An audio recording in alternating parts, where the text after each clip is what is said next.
Black on the track. Yeah, bitch, I'm him. Check the drill. Bitch, I'm him. You know what's in it and it's on me. Check the drill. King of diamonds made it rain, shine, yeah. 30 pointers far from shady, bet they glim. Both pockets on swell, I hit the gym. You know what's in it and it's on me. Check the drill. King of diamonds made it rain, shine, yeah. 30 pointers far from shady, bet they glim. Pockets on swell, bitch, I slow roll like Philip Bang. Sing to him like T-Pain. Surfs up the pinky ring. 5-piece on a Cardiff frame. Slow roll like Philip Bang. Sing to him like T-Pain. Surfs up the pinky ring. 5-piece on a Cardiff frame. Yo, bitch, she be always where I'm at. Like I give a fuck. Put some pressure, make you mad. That's what happens when you like a bitch. Grew up without a dad. Now she call me daddy cause she love the way I fucking mag. Yeah, she sitting over at my motherfucking trap, talking in my ear like, baby, yeah, you know I'm about to crack. What up? Yo, shout out to C5 once again in Diallo Band. Bitch, I'm him. What up, gentlemen? We back. Another episode 6, season 6. We got Lambo in the building. Yes, we got Godless Reggie in the building, who always end up getting people on his podcast that he does and getting them running around. They came without God. They show you left and went to go find one. And we got the one and only, the extraordinary Mr. Don't Sleep on Tennis himself. Mr. I'm traveling the world. Mr. If I see it, I'm going to film it. I fly drones, and Toronto loves to have you back all the damn time. D80. Coldest winter. Oh, you silly. And we got other people from the crew stopping throughout the night, so we're going to get the ball rolling. But first and foremost, good evening. Hello, gentlemen. What's new? Anybody got any exciting news? Anybody get charges dropped or beat any charges? Or y'all just living y'all wonderful life? Charges are still pending. He said still pending? No, it's going down. down. We gotta get the show started though, because I can't stay too long. Okay.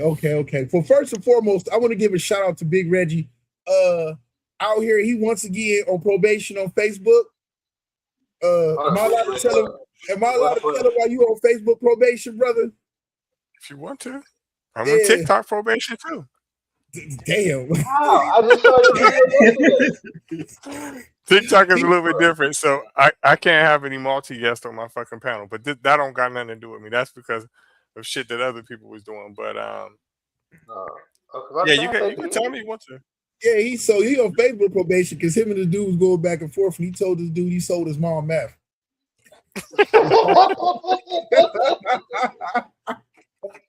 Hold on, what? Yeah, Reggie told the dude he sold his mom meth, and dude was, hey, Reggie him. That's all I can say. So what did he do to make them niggas that mad? That's some special shit, Reggie.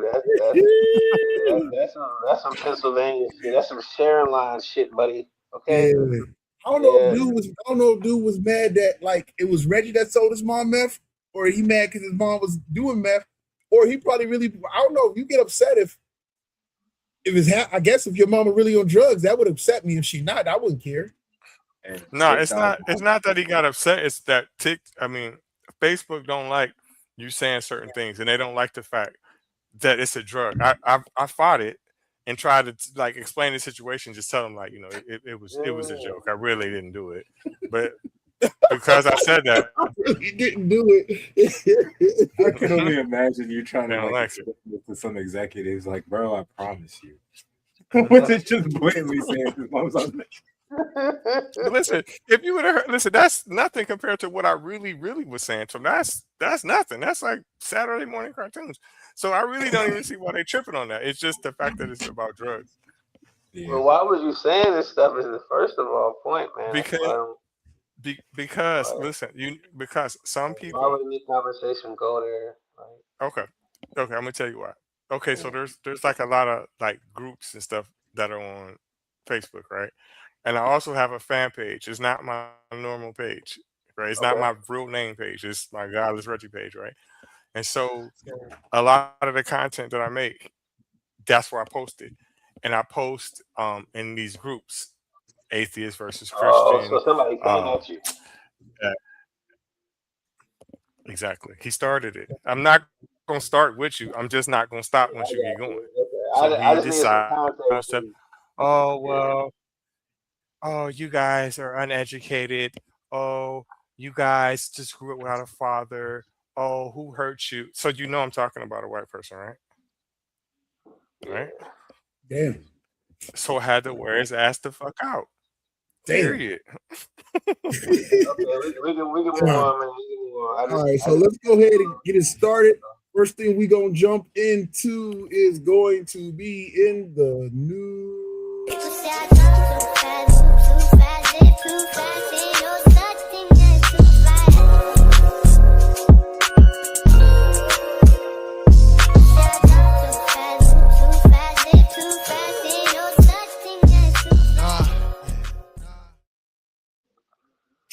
It started off with Genie Bus refuses to sell the Bus family's stake in Lakers in the most recent purchase by Bob Iger and Jared. No, not Jared, but is it Jason Kushner? And by the Kushner family and Bob Iger. And so because they before in the previous sale with Ingram, the Lakers kept a small percentage of it. But now that they want to sell it, and I believe they can make another they can make $5 billion off of this sale if they sell it. And all her brothers have voted to do it. But Jeannie says no.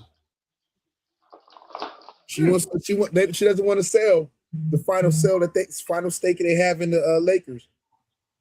Any thoughts on that? Well, So why do they need her I to? get it. I get it, but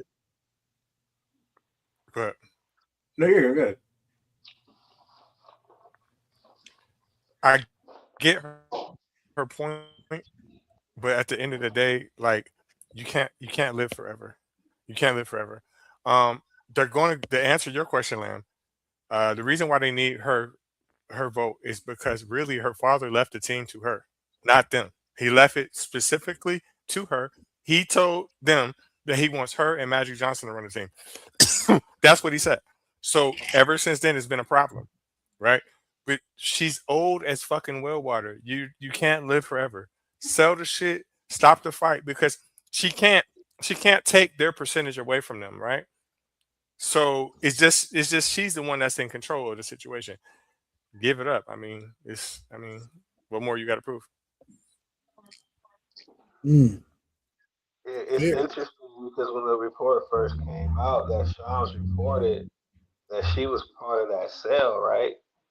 Y'all remember that? And Yeah. then she came out and refuted that she was a part of it. And as of right now, as it stands,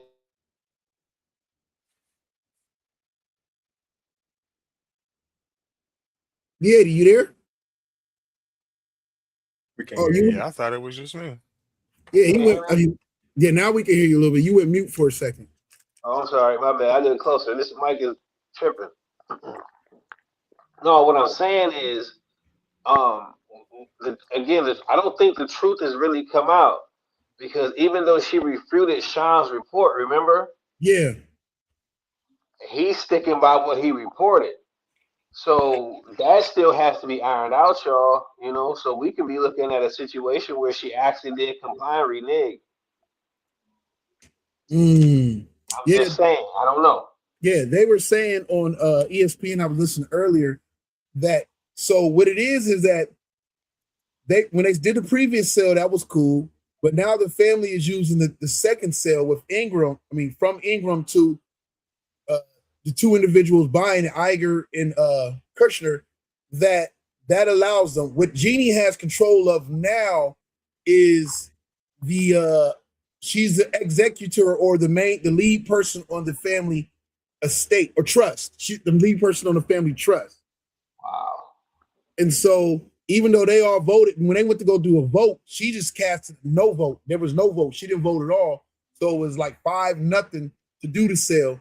And so she's fighting it. And now the brothers are saying basically that the first sale was one thing, but the second sale that was agreed upon triggers a whole number of different thing that should circumvent the her being in whatever case over the executor, the lead person over the trust. Sound like some shady shit. Yeah. So hey, it's I don't know. But so props to them, kudos to them. I hope they figured out. Maybe they will, maybe they won't. Ooh, next up. What the hell is the next one? Oh, sorry. Next up, Angel Reese versus. Let me zoom in for y'all. Aja. You know what? I've been out the loop. What is this? Asia Wilson. Asia Wilson. Asia Wilson. Asia Wilson. Asia. Like the continent. Asia. Asia Wilson versus Angel Reese. Oh, touchdown. That was a big boy touchdown. Texans went in. Oh, my bad. Okay, back to the story. Okay, so what is this about? I just seen it was kind of whatever case, even in our group and online. And I still this is Reggie's fault. I let him go in. Reggie froze. The other day they played in Angel Reese and her team, the Dream. They whooped off in the Aces ass.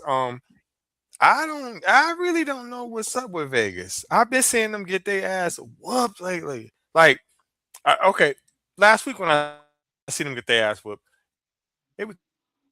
they was on a long road trip. I'll give them that. But the last few suspect, very suspect. But to get back to the point, Angel had a good game against her. She was fouling the fuck out of her. I'm not gonna lie. Angel had 5 fouls, and probably every last one of them was against Asia Wilson. But I mean, they won the game. I don't really think they're so much comparable, all like that. But because Asia is definitely a better player than her, way more complete. But Angel Reese is getting a lot better, and like I said, I like her game. I appreciate you bringing it up because we don't really talk WNBA basketball player to player. You know what I'm saying? We always talk about the controversial shit. You know what I'm saying? Oh, we'll do that too. Spoke too soon. But no, what I'm trying to say is it's good to actually talk about this stuff because I be watching, but I don't be watching because Anyway, but how I feel about it is I look at it as the Jordan effect. Like I'm getting everybody's best every night. And really all I'm trying to do is preserve a level of wins and energy until I get to what? The playoffs. Mm-hmm. Once I get to the playoffs, then that's when you see a different level of because I'm experienced, I'm a champion, I've won at every level I've been at, and I've done this before. So your time against me that's your moment, that's your click, that's your highlights, that's your Reggie go get a moment. Okay, I'll give you that. But at the end of the day, you're gonna go back to Atlanta and be on a photo shoot, and I'm gonna be on TV winning trophies. Damn. I don't know, bro. Well, I get it. I mean, that's what a lot of good teams do, especially if they got a history either of winning or they know they got a veteran team. They'll kind of coast through the season. Exactly. And we've seen this movie before. Patty Mahomes, Chicago Bulls, Cleveland Cavaliers ever played on. Yeah, and so I remember that because the Cavs had that real veteran team during that one season. I think it was maybe LeBron's last season or the season before. The one they had D Wade and all them, right? Oh, D Wade, D Rose. And it was just like you watched it and you was like, yo, like these dudes are in coast mode already. And it's you can't start off the season in coast mode. Get it. Well, Shaq used to start off this season out of shape and work himself into shape by mid-season and then being pro shape by postseason. So but wait a minute. But wait a minute. Y'all forgetting about there's another factor in this, right? Y'all are forgetting about the Minnesota Lynx. I'm telling you right now, Vegas, they can't beat them. They can't beat them. They cannot beat them. Have you seen them play against them every time they played them this year? They beat the shit out of them. They had that My girl, rookie what this I call her, Again, I'm point not geek. saying you wrong. Point geek, yeah. I'm not Yes, saying they you're have wrong. All I'm saying is that when it becomes postseason time, it becomes a different ball game. That's all I'm gonna say, and we'll see what happens then. That's true. That's true. That's true. I get that. Oh, next up, while we're WNBA, let's talk. I thought I put it in here. I know. God dang I it, don't even know. I don't even want to know what the next topic is. Oh. Oh, you know what? No, next topic. No, we're gonna stay WNBA while we there. I got it back up. I can't see it. Sophie Cunningham was the only one from her team who stood up with her hand over to her heart during the national anthem. The Atlanta Dream didn't even bother coming onto the court. Of course, you know that right now in this political climate, that they love to find somebody to paint as a martyr or as a hero or a victim. Just depends on what kind of narrative that they're trying to push. And right now, Sophie Cunningham, I don't want to be ignorant to say white America. I'll say right America has found a new face. Hang on. Before we get into that, Reggie. Reggie. I'm here. Was there any report about the Atlanta Dream boycotting the anthem? Yeah. Or boycotting anything I haven't from heard the anything about it. game? Nothing. Not that I'm aware of. Nope, I ain't heard nothing about it. Yeah. Okay, then yeah, that's all I'm gonna say about that. Oh yeah, we know what the deal is, because we can even tell from the way that this was wrote, was the only one from her team who stood with her hand over her heart. Like he threw the stood word in there too, even though everybody else on the team was standing, and you can see clearly in the photos, even most of the people in the audience, the attending the game were standing, but everybody didn't have their hand over the heart. So in Atlanta Dream, it's Atlanta Dream, right? Yeah. They have a habit of not coming out at all during most of their games during the national anthem. Why? But why is that a big deal? Like, okay, if I don't want to stand for the national anthem, I'm a man. We're talking about women right now. I'm a grown man. You can't make me do any fucking thing. Listen, the older I get, the more I start realizing programming, right? Yeah. They're brainwashing you to think a certain fucking way. It starts in school. I pledge allegiance to the flag of the United States. Listen, do you know what you're saying?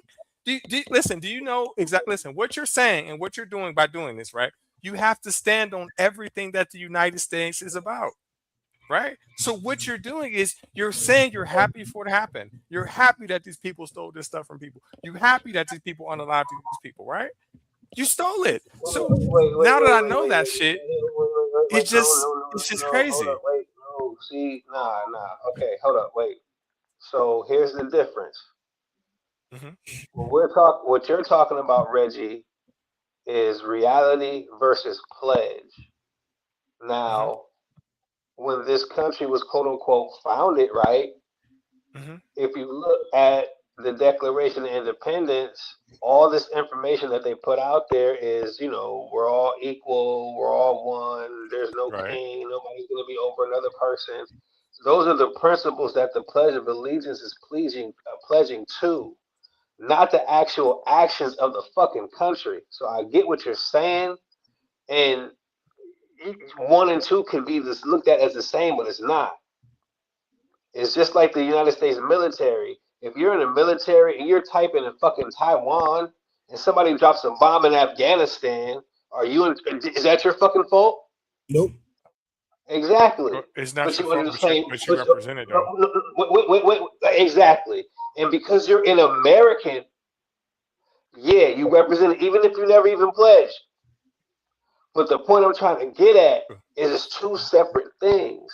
It's one separate thing for somebody to be dropping bombs in over for whatever reason, but then you get blamed for it because you got the same garble. I mean, same military thing. No, it's not. But it's looked at like the same, Right. but it's really not. I get what you're Yeah, saying, but at the same time, why is it an issue? Why is this even a talking point? Right? Why does anyone care about any of this? Right? And because the reason why is because they want you to be cadets and do what the fuck they do. That's why. right, and it's close. It's propaganda season. It's about close Yeah, to midterms. I think Um, propaganda is the yeah, right and word. it's all this propaganda they want to spread. They want to get you. They want to get folks arguing and riled up, and they needed a face. Oh, easy bait, man. It's so easy. Yeah, So it's and they needed a face, and she fits. I hate to say this, because she's Yes, she what's the does. word I want to do? She's playing to it because she's become so freaking popular. In this now, become like a hero or a martyr for one side, so she's playing and going along with it. But come on, man, blonde hair, blue eyes, Mrs. All American. No, I feel what you're saying, but Jamar, any player that said what she said, they're gonna use as a pawn in that. It like you said, it just so happens that the way she looks fits that narrative, right? But that's just a facade for people to get excited about, right? mm-hmm. Um, the real issues with the WNBA that I kind of want to get at one day, and again, this may not be the day because we do got a lot of topics, and this is like a fucking real topic, is the weight of, and I feel like not just Sophia Cunningham, but stars like Alyssa Thomas, her wife. I think what's her name, Brittany Murphy, Brittany Griner, to a heavy degree. I feel like Angel Reese, even Caitlin Clark have all succumbed to the pressures of what the media has done with all of this, and they are not handling it well, and they're at odds with the commissioner. So the players are fighting the commissioner, the players are fighting the media, the players are fucking fighting each other, and a house divided against itself cannot stand. Sorry, Reggie, had to quote the Bible, but anyway, I'm just trying to prove a point that it's something wicked this way comes. Yeah. Lamb, you got anything to add to that? No, I feel like it's just currently the kind of climate we're at politically. You see how much they're trying to turn, a lot of or not a lot of political, but they're definitely trying to force a whole division race wise, especially. So I feel like any way that they can kind of get that to reach us is they're gonna try to push that narrative, especially heavily. I like Reggie said, it's your choice what you want to do at the national anthem. I mean, it's just like going back to what's his name, Kaepernick. It's been a big thing since then. People taking a knee or not doing anything to the anthem. It is your choice. You can stand for what you want to believe in, and I feel like that's something that should be respected. People are going to feel away, but at the end of the day, it's still your choice, and it really doesn't matter. It's not their life. Yeah, I don't know. I feel like there's a lot bigger things in the world that should be talked about, not talking about us, obviously. I mean, we're on a sports podcast, for God's sake. Obviously, we're going to talk about this. But there's more pressing things going on in the world that could be. Yeah, I feel like they're just trying to, use little things like, oh, that definitely fits right now, so we can use that. And it'll definitely, I mean, it got our attention to talk about it. It definitely got the attention, only in a sense of because I just feel or notice the propaganda play. They tried it and it didn't get a big enough response. Well, it got a decent response when she did the whole transgender thing. When people just were conversing about the guy from France or the woman from France, that trans athlete from France, and that whole thing, and then Sophia Cunningham kind of blew up from then. And now there's just one more thing to try to push this narrative. Again, WNBA seems to eat a lot the more they stay in the news. And a lot of time it's been more about the controversy, like you said, at odds with the owners, the girls, whatever case. And it just feels like right now that negative press for the WNBA has been the biggest press It's never for the WNBA positive. right now. Like, it's never anything positive. Like, if you ever hear anything about WNBA positive, it's here and there, but like big news, it's always something like it's got to be a beef they're pushing, or it's never like, when's the last time you heard a really big story about the WNBA aside from Caitlin Clark, setting some type of record or something positive where they're talking about some blockade or some, they're talking about something a player could do this season potentially to make history. Like, it's just everything's being, like you said, propaganda, just to focus on the negative. But I don't know, do you think that this is also boosting viewership to also, kind of help them? I think it's if it's a boost, it's a temporary boost. I think it also creates what reality TV creates. Eventually, there's a temporary boost, and then there's a hard crash because eventually the people get tired of it and they move on, and they just don't want to be continued to see the drama of it. At least when we were, even with the Caitlin Clark drama and the Angel Reese drama, it was centered around their play. It's still centered somewhat around the play on the court and about the matchups. And so we were tuning in to see both of these players go out there and whoop ass. But now it's about everything not on the court, everything surrounding the off the court, the reality show versus the actual. It is a reality show if you think about it. Like, you can have a reality show and people are doing. We don't see what these people do for work or what they're trying to work on. We just see everything, the drama, and everything outside of it, and that's what it is. So moving on, because I know we on the time limit restraints and everything, because it's going to be me and Lamb. But let's go to next. Do we really want to see Joshua again? Man, look, I know how you feel about him. Okay, you made that very clear over the years. I even reached out to Jamar. Yeah, I'm listening. I even reached out to T. What?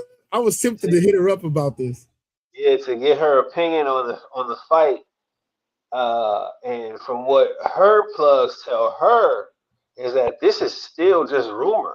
Like, there's no actual contract for them to really fight in place at all. So what we're seeing, maybe smoke and mirrors to get us excited to maybe see if there should be a fight. I don't know. But that's what she's saying to me. Oh, wow. Well, I mean, Tia is a boxing insider, so shout out to Tia. I figured she just didn't know. I don't know. Man. Shout out to Tia. Yeah, shouts out to T. She doing a damn thing. But yeah, I reached out to her because, again, this is something that 5 or 6 years ago I would have loved to see. I would have paid pay-per-view to see. But today, I still love Anthony Joshua. But man, I don't want to see this. Yeah. All right. Next up, let's jump into college football. This is not a test. This is your emergency broadcast system announcing the commencement of the annual purge sanctioned by the U.S. government. This that make it go dumb shit.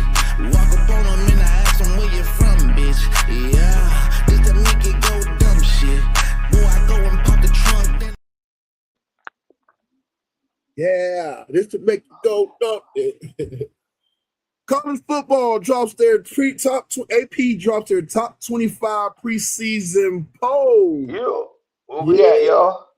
Yeah, I see. Started off. Wait, is Reggie's team? Oh, Reggie gone? Oh, he wanted to talk about what Penn State came in at.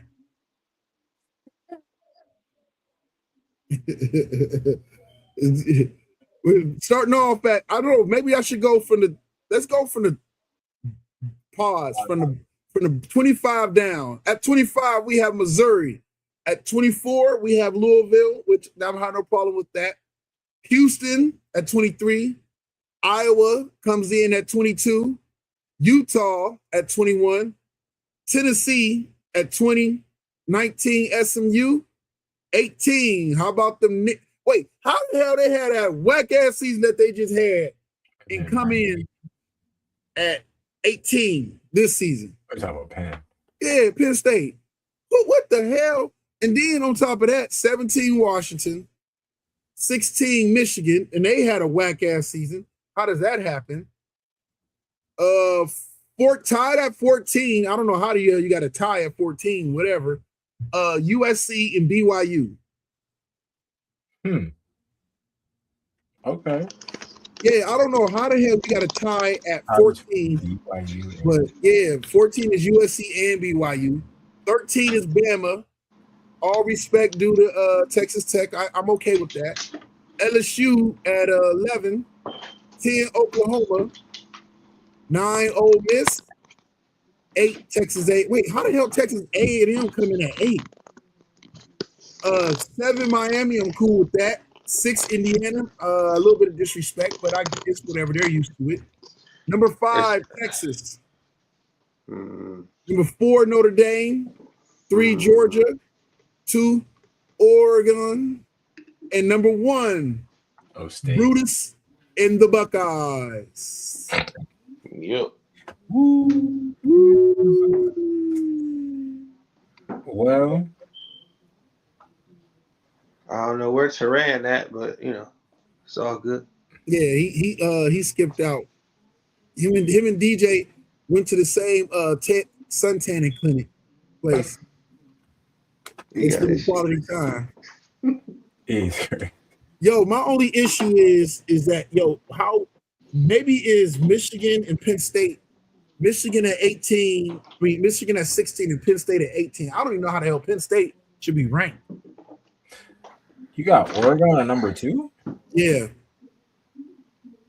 Penn State has one of the, well, as of right now, one of the more lethal quarterbacks in the Big Ten division.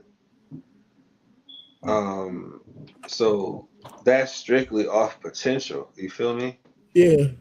And defense. A lot of times looking at Penn State games, and my apologies, Reggie, I don't even know if he's still on. They don't have offense, but they still only be losing like 6-10 or 7-9. You know what I'm saying? Like it's just it's sad because they have such a great program and such great players, but what in the past have been no fucking offensive game plan except for we're gonna run it down and throw it every fucking day. that don't work. We're expecting them to actually have offense this year. You know what I'm saying? We're expecting numbers, right? Right. So you should, and again, this is first year, but you should see a different Penn State this season, and I wouldn't be surprised if they turn heads. Facts. I can live with that explanation. I mean, I don't agree with it, but I can live with it because it makes sense. So it's hard to argue against some shit that makes sense. No, I want to see it because I want to see it too, but I've been watching, man, and again, in previous years, I was like, man, all they got to do is just throw the fucking ball, but they wouldn't do it. Now, to Ohio State's chagrin, great. To a lot of teams that whoop their ass, great. But now that's not even a thought. Again, they're trying to open it up. So I just want to see what that looks like. And to me, I can already see it. It looks like it's going to be at least 1 or 2 more wins this season. Lamb, you got any other thoughts on it? No, not really. I was just trying to do some research on Penn State's quarterback. Yeah, man. Was it Rocco Beckett? Is that how you pronounce his name? Yeah, man. Rocco Beckett. I'm not gonna lie. I have been under a rock. I am not aware of his game.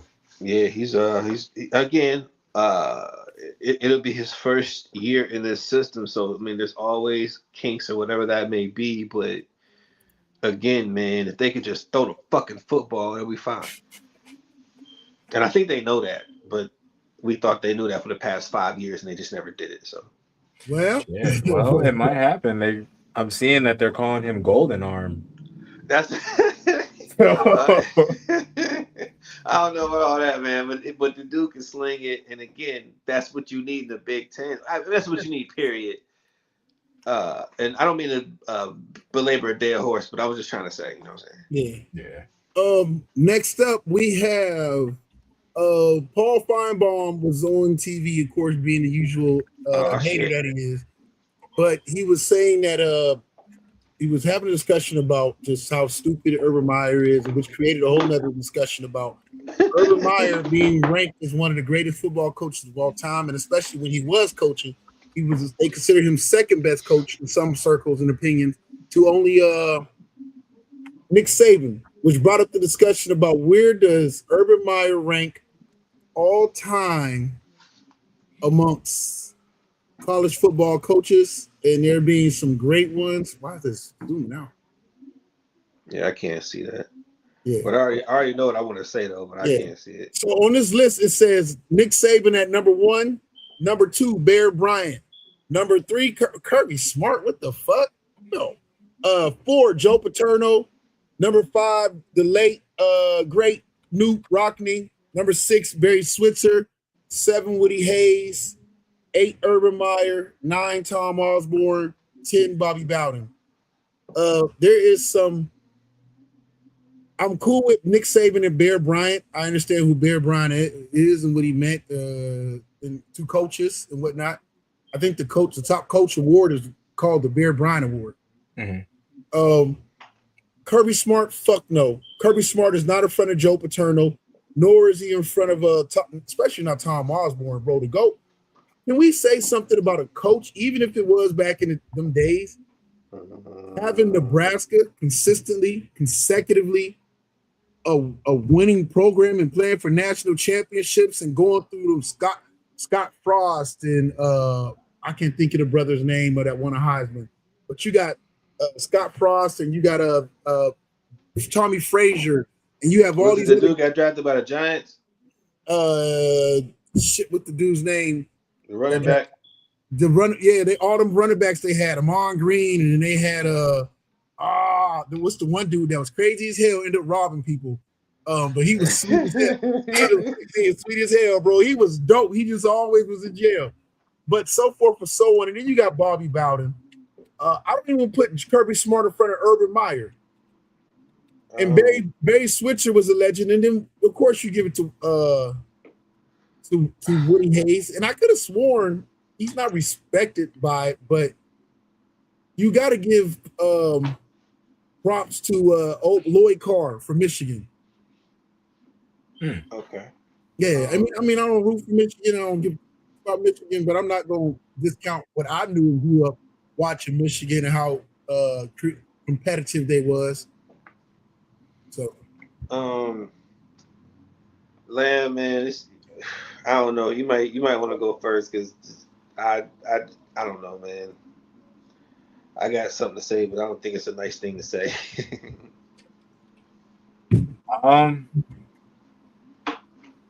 I'm gonna let you go ahead, man. Listen, okay. Jamar, I hear you. I really do. And a part of me wishes that college football can be just how you explained it, right? Mm-hmm. But when you have a person like Joe Paterno on any list in anything, disqualifies you from anything or any opinion that I would ever want to hear. I'm sorry. They fucking rape players. They raped players. We talking about a list? You have people on this list that done some crazy shit. And we talking about a list? Dude's wild. So, and I'm not being judgmental, to be honest with you. I'm just telling you what the facts are. And when I look at that, and I look at Urban Meyer and all that other stuff, it's so much. And it was other people on that list that you mentioned too that I'm not gonna get into. And then the whole Nick Saban, pretty much buying players for 15 years and we didn't even know it. All that stuff coming out. I'm not going to even get into that, how that should disqualify him automatically from any fucking list, because based on the NCAA rules previously, he would have gave up every fucking Heisman, every national title. He'd have walked the plank like Reggie Bush did for 6 years. I mean, no, how many? Not 6 years. How many years was Reggie Bush in the NFL? It was shit. I don't know how many years he did, 6, 7, 8 years maybe, but yeah, I get what you're saying. Okay, well, yeah, okay. And again, I'm not going to belabor the point. I'm just trying to get to the point that if things were how you say they are, which was superficial facts, I would think that Urban Meyer would be a little higher on this list because he won multiple championships at multiple programs, and to me, that means something. Now, granted, he went to a couple of loaded programs, but it means something. Okay. I guess the only pushback, and it's a small pushback, but still agreeing with you. So let's say I agree with you say, right?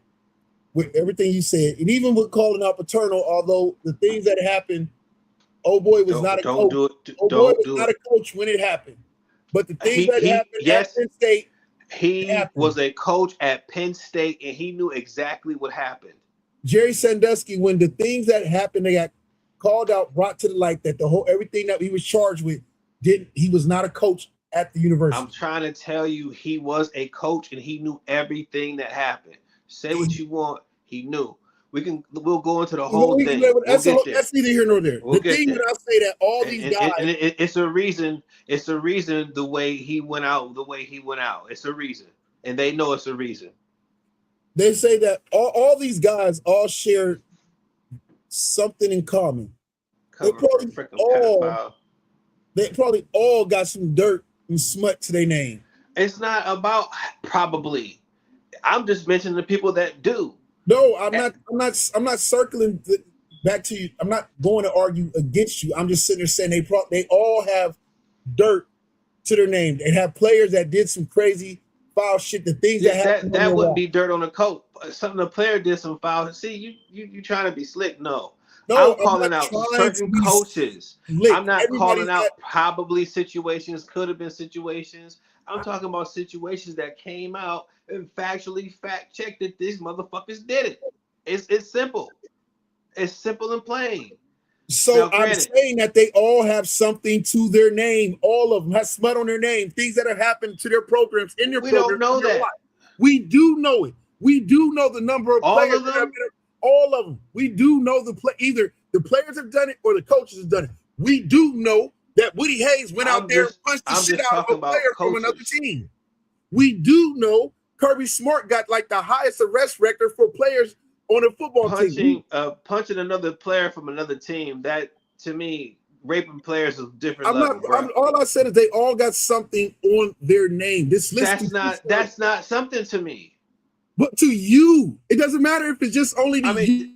Did the player press charges? Did he get, you know what I'm saying? Like, I'm not arguing in favor. I'm not arguing. This is not an argument in favor. It's levels to this, and I don't think you see that. Of Joe Paterno.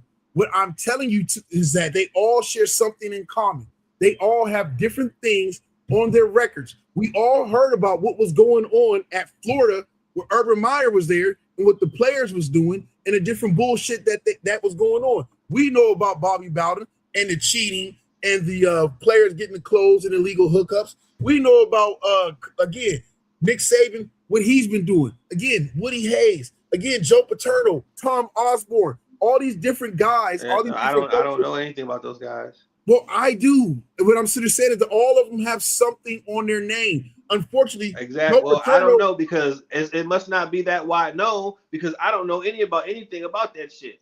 So, like, I'm trying to tell you, but you just it is no. But you what I'm trying to tell you is when you give me a list like this, I don't see a whole Hall of Fame situation. I see something totally different. And that's fair. You are entitled. And I'm not trying to fault every coach on the list because I don't look at every coach on the list. I just know what I know. And I know, I look at that list like, okay, yeah, nah, I'm disqualifying it. But again, on the surface, you can disqualify him, yes. On the surface, if we talk about it, Yeah, I agree with you. I think it's a cool list, but at the same time, I would just put Urban Meyer a little higher. It's not. This is not even my personal list. This is just a list that was come up by a thing, and this is what they put at the top 10 coaches. I didn't like the order of it on from a surface of just speaking football only, X's and O's, the wins and losses. Because, like I said, if we go into everything else, none of these guys probably deserve to be on this fucking list because they all cheated at some point, whatever case or fashion. If we go digging into every one of them, one has a situation that stands out above all else. But I do advise you to go back and look at that history because when they caught Jerry Sandusky, and for what he got themed for, he was no longer a coach. He worked at the university, but he wasn't a coach. And when it was reported, Joe Paterno went to his bosses, and it was about. But what's the name? Sandusky didn't work for him. It just wanted to not try to cover. I'm not trying to think. I'm telling you. You know, I'm gonna let you put the rope out there. We'll talk about it. Okay. Because you want to cover for a pedophile. I'm not gonna let you do it. Oh, now you want to sit there self-covered. Oh, so you gonna take your shirt off and think, okay, yeah, so I got my muscles out. I can talk about pedophile shit. No, nigga. I'm gonna expose it, man. I'm trying to told you. Hey, man, I just want you to know when you talk to me like that, my nipple got hard. So thank you. That's gross. I know. Next up, we got players can return. Players can return. Reggie should have definitely been here for this. Players can return to go from NFL training camp back to college if they see fit, and after a judge gave them it's not a stay. What is it when they go against is it a stay against the NCAA? I don't know what the actual rule is, so I can't really tell you, but I don't know if it's an overruling or if it's I don't really know. But I'll tell you this.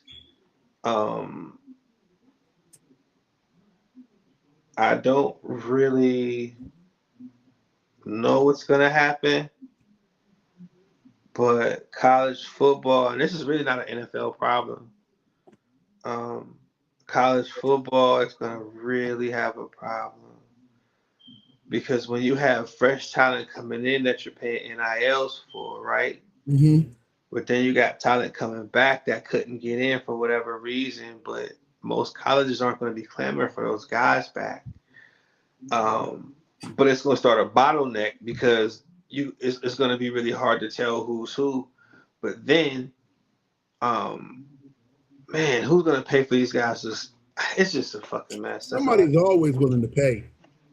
No, that's not what I meant.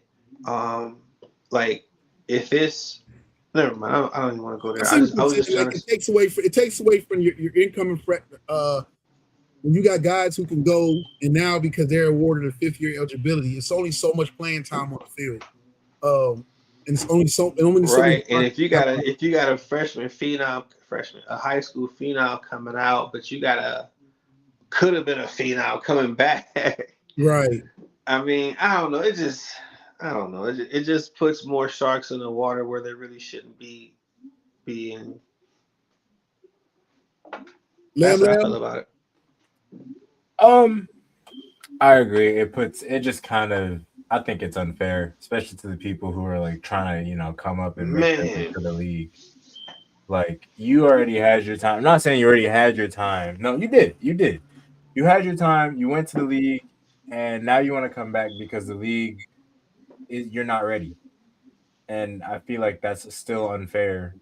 And especially if it's something you got to go see a judge about, at that point, I feel like you just got to let it go. Like, you got to let that go, bro. A 5th year of eligibility is crazy, especially it's college football. What are you coming back for? If you graduated, what are you coming back for? You want that 5th year. You're not a student athlete anymore. You're just an athlete. At this point, we're no longer a college football team. This is just another football team. So it kind of defeats the whole purpose. Yeah. Man, this is deep. Money, man. Money.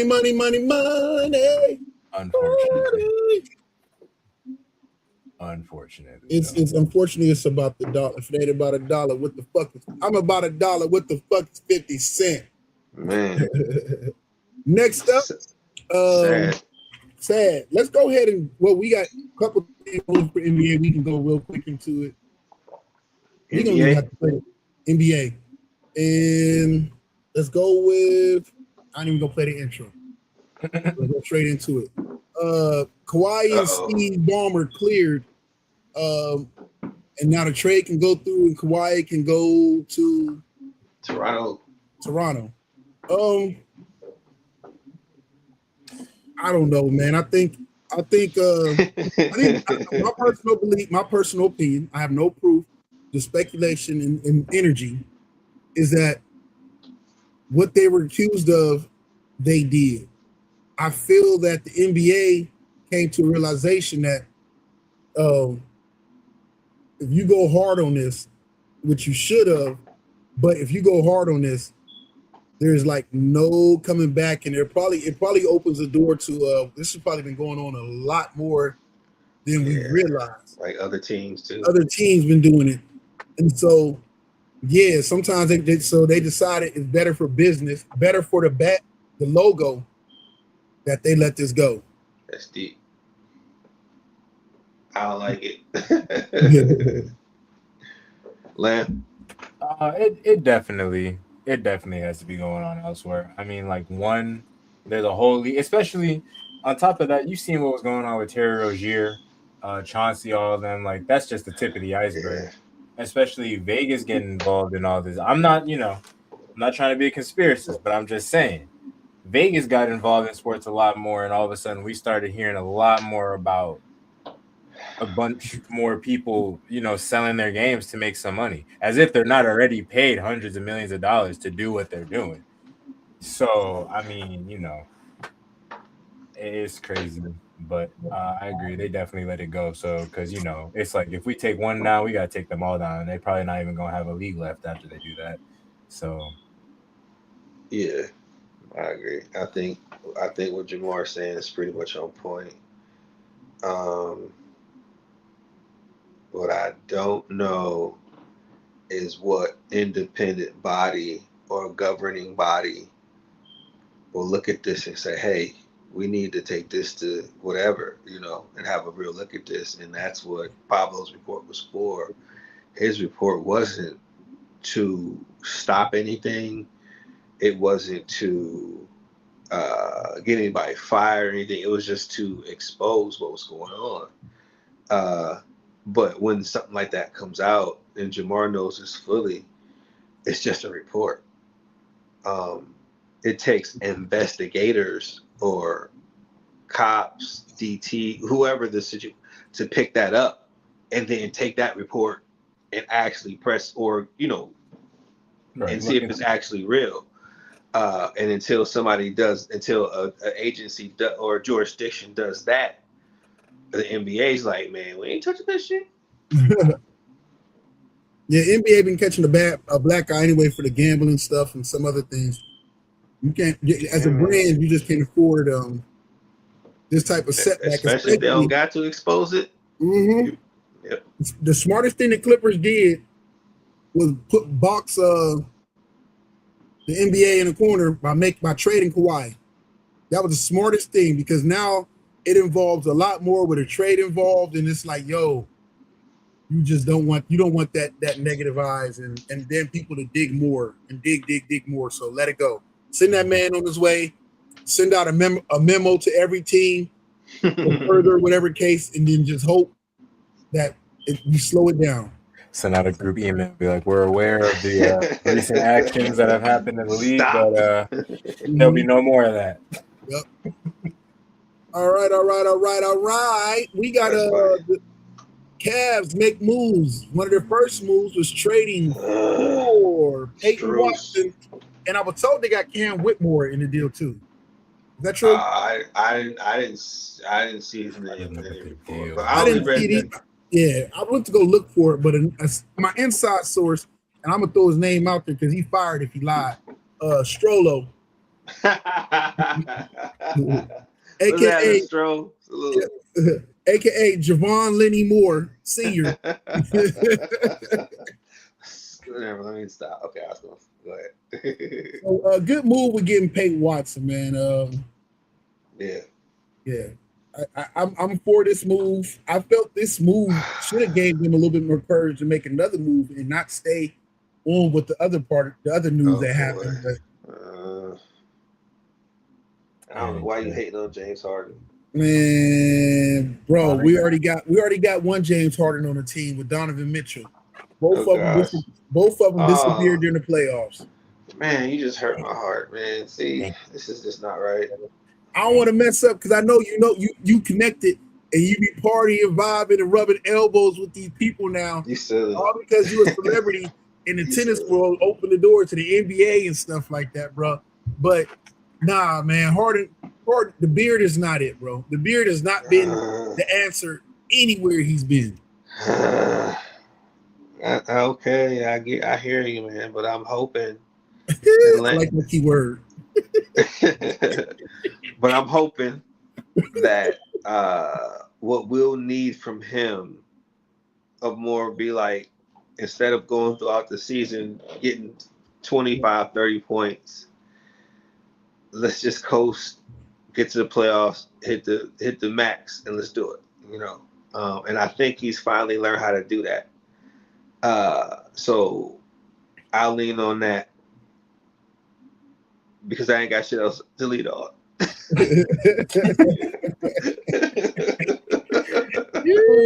hey, that's where Lambo got that jersey hanging out with Harden. And then he got too much stripper glitter on his clothes, and he had to stop at Walmart and get something else. Hanging out at Lim Rocks in Cleveland. You silly. You a silly dude. He probably ain't even open no more, but shout out to Lim Rocks. Nah, it ain't open. Oh, man. Yo, man. Crazy. Shit crazy. But also, along with that, so Lambo can speak on both. As soon as I get my mouse to stop tripping. James Harden inks to a new 3-year, $97 million deal. Why? Cha-ching. Why? Give me my money. Why? Oh my God. So I'm gonna leave this to the man who knows all good things and bad things. James Harden, Lambo. How did he finesse the Cavs out of $97 million, bro? I don't know how the hell he did this shit. I didn't even know they had $97 million to give him. What the fuck? You see the roster already? Oh my God. So for this to be a good thing, he has to, and I mean has to, pull through in playoff time. He cannot pull a fat suit. He cannot, he can't do all that BS he was doing prior. Especially if they're getting him some, not him, but if they're getting some pieces to play along with him. It could work. I am not gonna lie, I didn't really look and see how Peyton Watson has played in the previous season with with the Nuggets. With the Nuggets. So he balled out. Everybody wanted him. Milwaukee wanted him bad. They were trying to get him for a while. Pretty bad. I do remember that. I do remember we were trying to get him. I mean, at this point though, I kind of stopped following news for the Bucks, considering like it's full rebuild. I'll catch up with y'all maybe later on next year. It's cool. I'm gonna let y'all rock for right now. Damn, 14 points last season, which is an increase because he's been in the league 4 seasons now, and he's gone from 3 points his first season, 6, damn near 7 points second season, 8 points third season, and went up to 14 points off of 29 minutes, about 50% shooting, 41% from 3, 73%. He's a bigger Darius Garland. Bruh, you're right. Oh my gosh. That's all. Yeah. I mean, he'll be cool he's cool off the bench. Yeah. For this to also be good though, Harden's gonna have to stay healthy. If he gets paid all this money and he just goes out how he's been, previous seasons where he'll be out half the damn season or in and out every other game, and he damn near when he isn't, he ain't making no impact. He can't be like how he was on the Clippers. Oh, he's 6'8"? You said what? He's 6'8"? I believe so. Yeah, they got him at 6'8". Yeah, Watson 6'8". He's 6'8" and only averaging. No, he wasn't starting. Well, I was looking at his rebound. I know he wasn't starting. I know he's coming off the bench. So no, that's good. 6 for not starting, 4 boards. I would like to see his assists up a little bit, but 1.1 blocks. That's pretty good. He's been consistent with that. Almost average still. So I think he's a good role. I just think he's an above average to maybe call him a good role player. Okay. But he's still trajectory, and that's what that situation is. That's what that is. They're looking at his upside, you know. Yeah, he might have looked nice. He might have looked nice in Milwaukee. How y'all let that one go, Lambo? Honestly, I couldn't tell you, man. I don't know who we're chasing at this point. We got Hero, so we going to the chip. It's going down. All right, yo. So let's move right along. D80, you got anything you want to add to this whole ordeal or no? Well, I will say this. I don't feel how you feel, but I feel how you feel. Okay? Mm-hmm. Again, I feel that they're putting pieces in place to leverage the scoring and put people in the place that can get the ball out of James Harden's hands and let the offense continue to run, because that's the issue. And I believe that's what they're doing and are trying to do. So I don't think that they're done. This is going to be point guard you at the end of the day, because you're going to have major piece of people on this team that are going to be using that, what's the word I'm looking for? Ball dominant. Yeah. Because James Harden's normally that guy, but that has to change. Like you just cannot be that kind of a player and still think you're going to be productive and win a championship. It's just not going to happen. So I'm just hoping he can transition to that role and will be successful. All right. Next up, last but not least. I hope. Wait.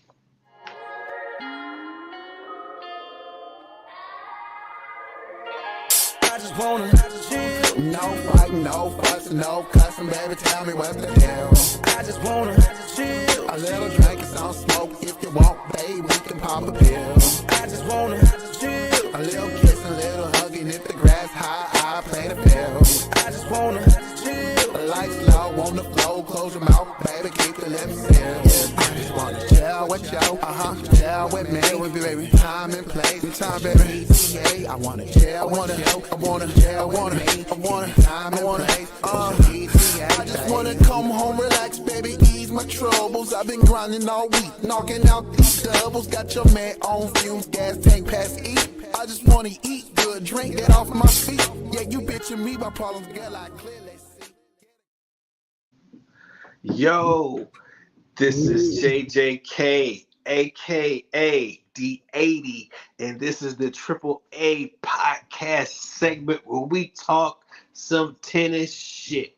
And the tennis shit that I want to talk about is the #1 player in the world, my girl, Show Fade, Arena, the beautiful Terminator Sabalenka. She lost to somebody we don't even know. My girl lost like she took an L. Can't understand it. She lost in 2 sets to Sarah Balick. Who? Sarah Balick. Who could? Do you know who that is? I don't pass the microphone. I have no idea. Is Sarah Balick. That's Balick with the Nike on? Yeah, in the white and in the multicolored top with the head thingy on. Yeah. And Sabalenka's on the other side with the fist pump, like, that's how they do it in the All right. So Balick came back 5-1 down in the first set to break the tie break, right? And then in the second set, she was down 4-1 and came back. Boom. Here's the deal. Balick, 3 aces. Sab, none. Sab, 4 double faults. Balick, none. Sab, 43 unforced errors. Balick, 22. That is 51% more fuck-ups than the other player. Even Stevie Wonder, see, that ain't gonna be it. You ain't gonna win. You can't win. Sabalenka hit 39 effing winners. But with those kind of errors, her aggressive attack first style way of playing becomes a liability. But here's the real issue with the match. The beautiful Terminator's first serve normally is dominant. She can pound people, right? She can control the tempo of the match the whole way through. But with this, she couldn't do it. And we just couldn't understand why. Because Balick isn't more powerful. Balick isn't more skilled. Sabalenka lost because she couldn't control her power. 43 effing errors. That's the match right there. Now, I'm not piling on Sabalenka. It's not her talent. It's not the conditions. It's not anything like that. It's just focus. That's what happened. So now you got who you see on the screen here, Miss Sarah Balick. She is the talk of the town, doing all kind of interviews, running around town. She can't even sleep. Her phone jumping like it done stole something. Damn. I'm telling you, she is on fire, all because she beat the number 1 player. But here's the kicker. Here's my closer. Here's the fucking kicker. Because of this, the number 2 player, Alina, ex Machina Rybakina, can now become the number 1 player simply by just getting to the Cincinnati finals. And the tournament of the Cincinnati Open, which I should have mentioned in the beginning, is what's happening right now. It's a 1,000 event, which bring them out. And for right now, Sabalenka got brought out, but she's going home. And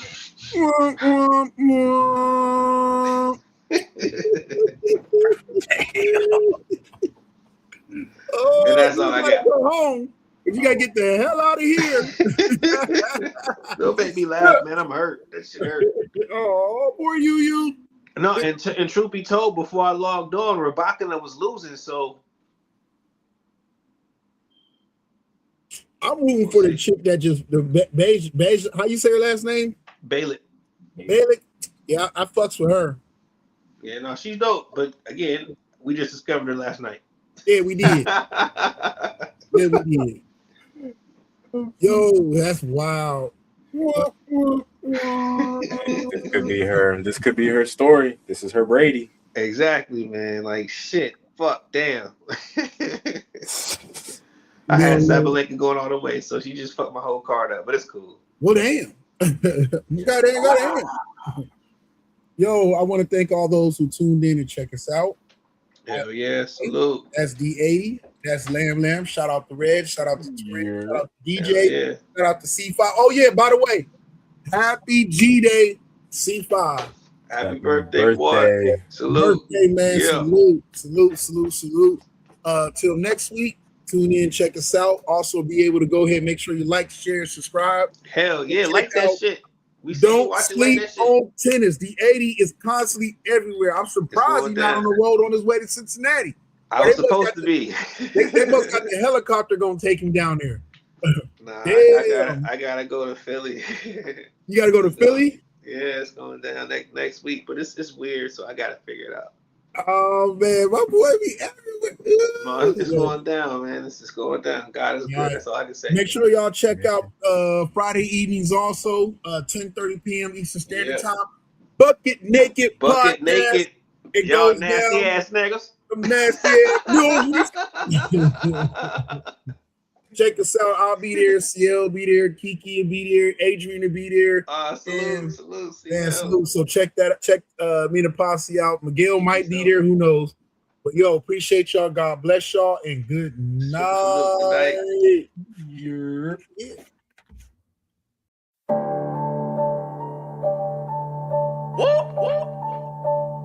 big checks, big deposits.